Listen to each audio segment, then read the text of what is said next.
C'est moi qui suis le pain vivant descendu du ciel. Si quelqu'un mange de ce pain, il vivra pour toujours. Et le pain que moi je donnerai, c'est ma chair pour la vie du monde.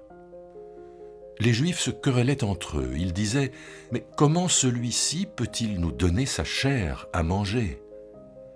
Jésus leur dit « Amen, Amen, je vous le dis. Si vous ne mangez pas la chair du Fils de l'homme, et si vous ne buvez pas son sang, vous n'avez pas de vie en vous. Celui qui mange ma chair et qui boit mon sang a la vie éternelle. Et moi, je le relèverai au dernier jour. Car ma chair est vraie nourriture, et mon sang est vraie boisson. Celui qui mange ma chair et boit mon sang demeure en moi, comme moi en lui. Comme le Père, qui est vivant, m'a envoyé, et comme moi je vis par le Père, ainsi celui qui me mange vivra par moi. Voici le pain descendu du ciel.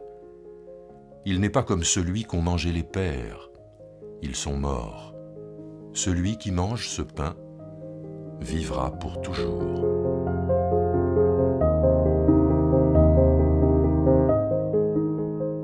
Dans l'évangile de Jean, Jésus pose un certain nombre de signes et ces signes sont souvent suivis d'un discours qui en donne le sens.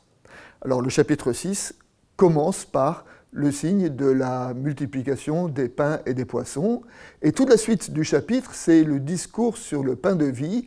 Jésus invite ses interlocuteurs à se décoller par rapport à la matérialité du miracle de la multiplication des pains pour entendre ce qu'il représente. C'est lui, le pain vivant, donné pour le monde. Jésus parle ici de manger sa chair. Alors, dans la Bible, le mot « chair » signifie évidemment ce qui est charnel, mais surtout le mot « chair » évoque la personne tout entière. Par exemple, lorsque Jésus parle de la résurrection de la chair, il ne dit pas la résurrection de la viande, mais il dit la résurrection de la personne en sa totalité. Lorsque Jésus dit que son corps, c'est sa chair qu'il donne à manger à ses apôtres, à ses disciples, à ceux qui l'écoutent, évidemment, il ne veut pas dire la chair au sens de la viande, la chair au sens le plus charnel du terme. La chair, dans le Nouveau Testament, ça représente la personne tout entière. Par exemple, quand on dit la résurrection de la chair, eh ben, c'est la résurrection de notre personne dans sa fragilité. Ainsi, lorsque Jésus se propose à ses disciples, à ses interlocuteurs, à tous ceux qui croient en lui, eh bien, il évoque de donner lui-même, en donnant sa chair, il se donne lui-même, il donne sa personne pour le salut du monde. Nous trouvons dans ce passage un verset qui est un petit peu énigmatique lorsqu'il dit « Si quelqu'un mange de ma chair, il vivra pour toujours. Celui qui mange ma chair et qui boit mon sang a la vie éternelle, et je le relèverai au dernier jour. » Alors là encore, nous savons tous que le sens de manger la chair ne nous donne pas une immortalité, ne nous guérit pas du fait de la mort. Nous sommes tous mortels et nous mourrons tous un jour. Mais ce que Jésus veut dire quand il parle de vie éternelle, la vie éternelle, ce n'est pas la vie perpétuelle. La vie éternelle, c'est la vie inscrite dans l'éternité de Dieu.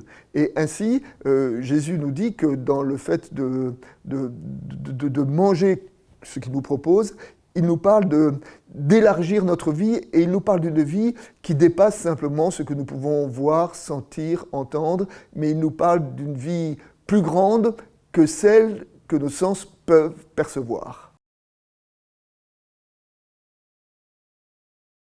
Quand Jésus parle de manger sa chair, de boire son sang, bien sûr, il fait référence à l'Eucharistie, mais nous ne devons pas ignorer le caractère scandaleux du propos. Manger la chair, en français, c'est être anthropophage. Boire le sang, vraiment, le sang, c'est à la base des interdits alimentaires dans le judaïsme, et boire le sang, donc c'est transgresser un interdit majeur. Donc lorsque Jésus dit cela, vraiment, il vient fracasser nos représentations religieuses, et Jésus, voilà, aime bien, oui, contester, frapper, mettre à bas nos représentations religieuses pour nous faire accéder à une réalité différente.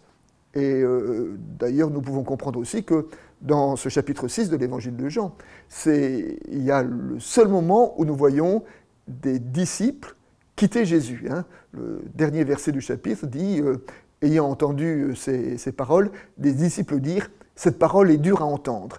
Et ils quittent Jésus. Et qu'est-ce qui est dur à entendre dans cette parole ? C'est que derrière ces notions de manger la chair et boire le sang, il y avait quelque chose de profondément scandaleux pour les auditeurs de Jésus. Quand Jésus dit « Je suis le pain vivant descendu du ciel », il prolonge ce qui est dit dans le prologue. Dans les premiers versets de l'évangile de Jean, il est dit « La parole a été faite chair et elle a habité au milieu de nous, au milieu des humains ». Eh bien, non seulement la parole a habité au milieu des humains, mais en plus, elle s'est donnée. Elle s'est donnée en totalité jusqu'à être mangée, dévorée par les disciples. Et donc nous voyons ici le prolongement de cet abaissement de Dieu que nous trouvons à travers l'incarnation, à travers l'Évangile. La parole qui, au départ, était céleste, qui résidait, elle est devenue un homme, et non seulement elle est devenue un homme, mais elle est devenue un homme qui s'est donné en entièreté, en totalité pour les humains, jusqu'au point de se laisser, de se faire manger par eux. Celui qui se mange de ce pain a la vie éternelle. Et la vie éternelle est donc symbolisée à travers quelque chose qui est mangé et qui est en nous. Alors évidemment, ça peut faire écho, ça peut être peut-être un parallèle inversé par rapport au récit du jardin qui est dans le chapitre 3 du livre de la Genèse. Dans le récit du jardin, la rupture de la relation à Dieu est symbolisée par un fruit qui a été mangé. Et quand un fruit est mangé, où est-ce qu'il est ? Il est quelque part en nous, on ne sait pas très bien où. Et la symbolique du fruit qui a été mangé, c'est la symbolique d'une fracture qui est rentrée dans l'humain, que l'humain n'est pas transparent à lui-même, que l'humain est partagé par des sentiments contradictoires. Et quelque part, cette rupture symbolisée par le fruit qui a été mangé est restaurée ici par un autre symbole, le symbole du pain qui a été mangé. Et derrière le pain qui a été mangé, c'est la vie du Christ qui est en nous et qui vient guérir ou réconcilier ce qu'il y a de contradictoire en chacun. Et c'est en cela que ce thème-là est tellement important pour nous aujourd'hui.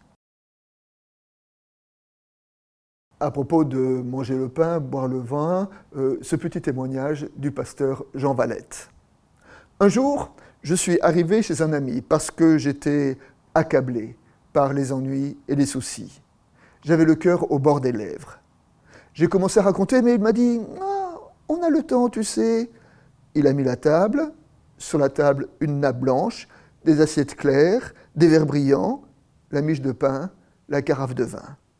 On a mangé, on a bu, on a parlé du printemps un peu trop pourri, des vignes en retard, du petit qui va se marier, de n'importe quoi qui puisse, avec le pain et le vin, faire passer l'amitié.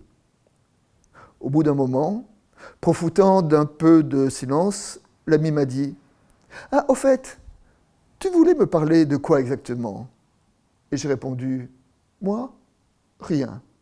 Maintenant, ça va. »